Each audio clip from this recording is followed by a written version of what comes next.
He used them one by one with toothpaste, finally gathers all the small balls. After kneading them into a single block, it becomes his key to escape prison. During the short meal break, he gets his handcuffs unlocked. While the guards aren't looking, he quickly shoves the paper ball into the lock cylinder. After the other person closes the door and leaves, he reaches out and gently pushes. The first door opens, and the electronic code for the second one. He already figures out a way to crack it. After finishing his prison meal, the milk cartons the guards never take away. He throws them on the ground and stomps them flat, and the outermost transparent packaging is the key to the second door. After the guards leave fingerprints on the buttons, he gets a set of 4-digit code, but that's still far from enough, because even though it's only 4 digits, on the first day he was locked up, he acted very quiet. On one hand, he's building an honest persona to make the guards lower their guard against him, but his real purpose is to carefully eavesdrop on the guards' patrol habits in a quiet environment. After half a month of observation, he finds that after every recreation period, the guard in charge of watching him will take the guard from the surveillance room to smoke on the rooftop together, and the 5 minutes it takes the two to go back and forth is enough for his next move. He starts observing the prison structure, finds that right below the rooftop where the guards smoke is the only blind spot for surveillance. It's less than 30 meters away from the cell, and most importantly, right on the other side of the wall is the parking garage of the fire department, and every day at 4 in the afternoon, the fire truck parks at the entrance to be cleaned. After organizing all the information, on the second day during recreation time, he officially launches his prison break. Hey, Rogue.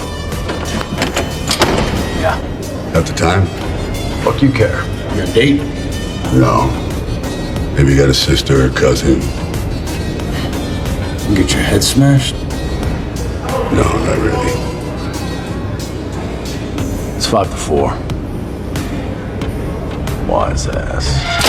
After the guards leave, he looks at the surveillance camera on the wall, sends a message to his hacker partner outside, then sits cross-legged waiting for a chance. His partner sets off a car explosion outside on time. The guards in the surveillance room are distracted by the blast, but he has already left the cell, crawls through the ventilation duct to the fire garage. He quickly changes into a spare fire uniform. At this moment, everyone is busy putting out the fire. No one notices him hiding under the truck. In the chaos, he calmly gets into his partner's car, but he just barely escaped. Yet he asks to get out right at the prison gate, and makes no attempt to hide his prison uniform. Surrounded by a large number of police officers, he dials a mysterious phone number. Come on, put your hands in the air! Showtime. He gets arrested by the police as he wishes, but then appears in the warden's office. It turns out he's not a criminal at all, but a specialist hired at a high price by the FBI to specifically test prison security. He's responsible for finding loopholes in various prisons, and after successfully completing the mission, he gets a huge reward. And this is already the 15th prison he has conquered. He even wrote a book about it. But it's this arrogance that leads him to walk straight into a death trap. CIA officials find him, tell him about a private prison. Allegedly only the dead can get out of it. Not only is the prison's location unknown, but it also holds all kinds of notorious criminals. Long Gu is unwilling to take the job at first, but the officials see right through his personality, mocking him for being afraid he can't escape. A few words hit Long Gu right where it hurts. When do we start? We just did. The female official knows Long Gu is competitive, convinced he'll accept the challenge, has already prepared his criminal record. Soon the day comes when he gets arrested. To ensure Long Ge's safety, they not only set up an extraction code, but also inject a tracker into his body. Unexpectedly, right after stepping outside, he gets tossed directly. Then the tracker is dug out of his body by force. Even though he senses danger coming, it's already too late. Under the effect of anesthesia, Long Gu completely loses consciousness. When he wakes up again, he's inside a glass room, scanning around. Long Gu is stunned on the spot. Even with all his experience, he has never seen such a special prison, let alone escape from this place alive.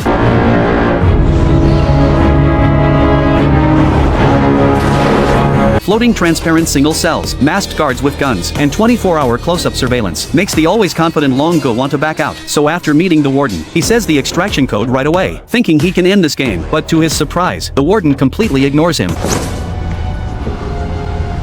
You're here now, and you're going to meet. Your intake is finished.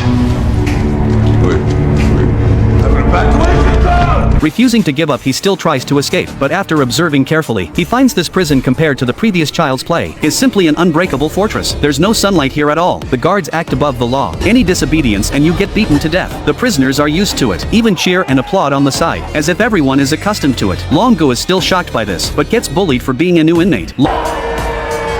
The old man who speaks is not only tough, but also extremely ruthless, making him someone the prisoners dare not offend. But such a ruthless character unexpectedly stands up for the new guy, thinking Long Gu would accept his kindness, but the outstretched hand is ignored outright. Long Ge's arrogance and rudeness not only doesn't anger the other person, but makes the old man see him differently. From that day on, the old man can't take his eyes off him. Watching Long Ge's unusual behavior, the old man is absolutely certain he can help him escape from here, so he goes to talk to him whenever he can, but Long Gu never gives him a good response. The old man doesn't give up because of this. Instead, he says one thing to him.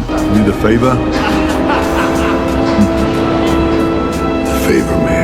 After several days of observation, there really is no way out. With no other choice, Long-gu has to cooperate with the old man, but the old man must also prove his worth by getting him into solitary confinement to observe the layout. The old man agrees right away, then uses an unusual method. As the old man expected, the two are put in solitary confinement by the guards for fighting and causing trouble. But before he can study anything, a scorching bright light shines right in his face. Long-gu endures the pain and starts observing the structure here. Though he can't see clearly with his eyes, he can feel it with his hands. When his solitary time is over, he's completely exhausted. Luckily, he has already found a way to break out. This airtight prison doesn't seem completely unbreakable. The old man wants to hear his plan. Unexpectedly, Long-gu asks for another difficult thing right away. I need a piece of metal, about 3 inches wide, round, smooth. Oh, no problem.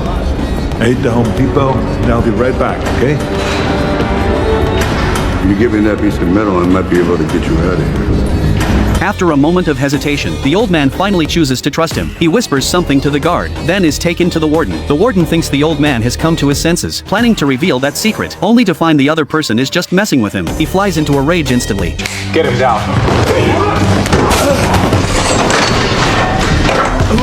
Openly defying the warden, must be punished properly. Luckily, the old man withstands the torture and desperately gets what he wants. What happened? Nothing. Still here.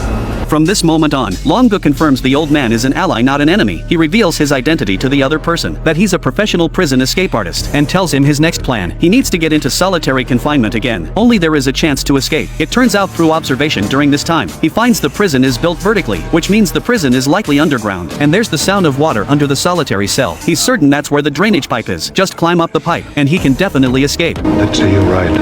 How do we cut metal? You don't cut. You don't cut at all. This place is subterranean. There's moisture in the air. Whoever built this place should have used aluminum rivets to hold those panels down, but they use steel. Steel rusts over time. We applied direct concentrated heat to those rivets to expand the snap right the fuck off. Concentrated heat. Yeah, from the piece of metal you gave me.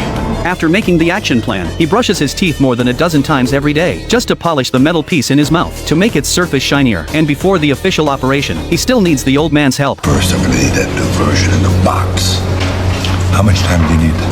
3 to 5 minutes.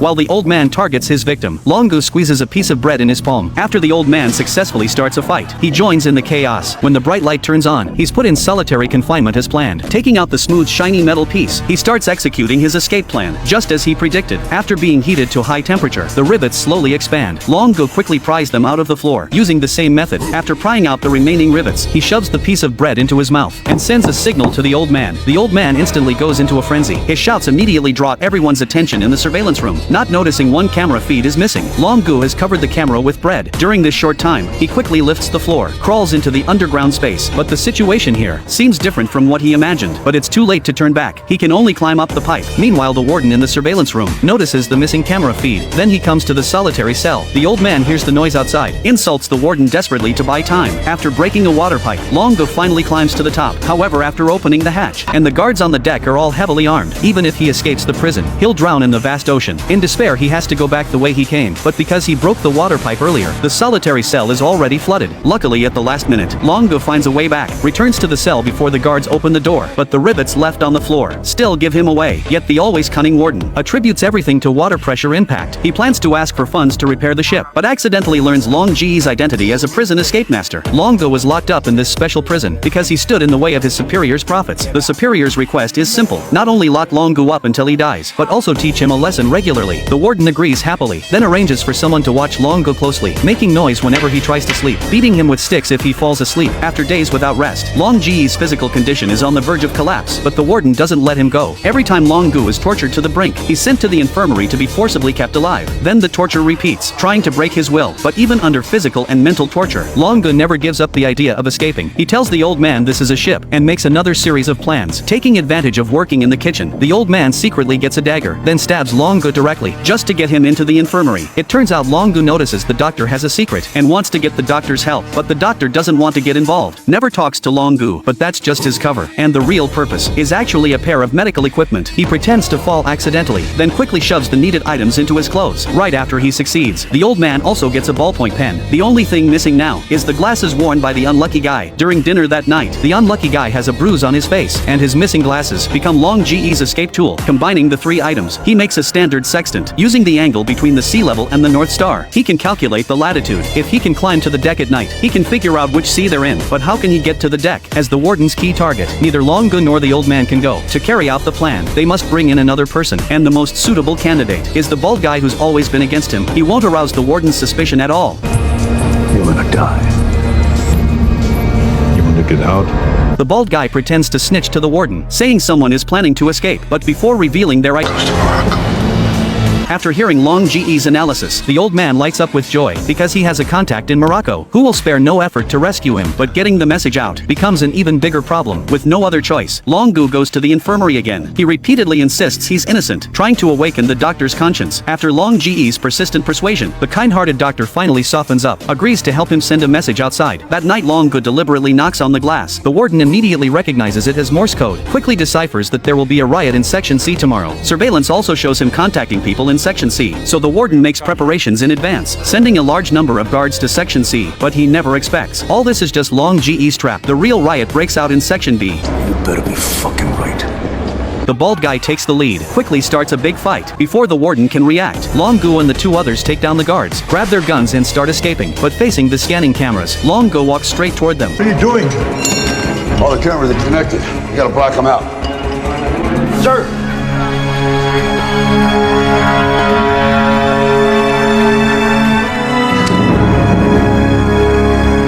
Say cheese.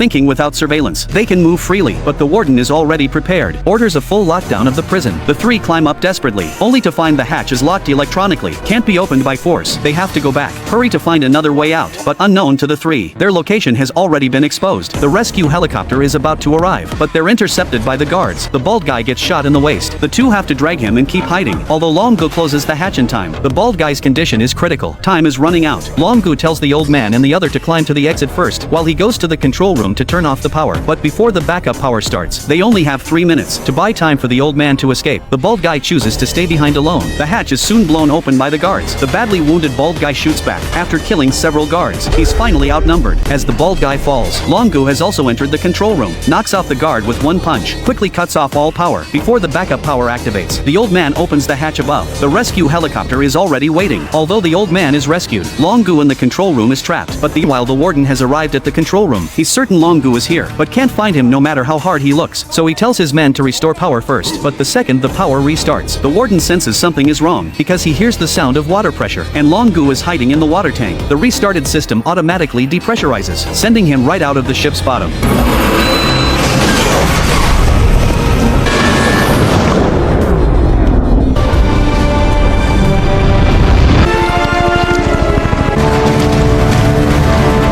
The warden chases over with a gun, shooting repeatedly at Long Gu on the rope ladder. The old man quickly drops a pistol, but after Long Gu gets the gun, he doesn't aim at the warden.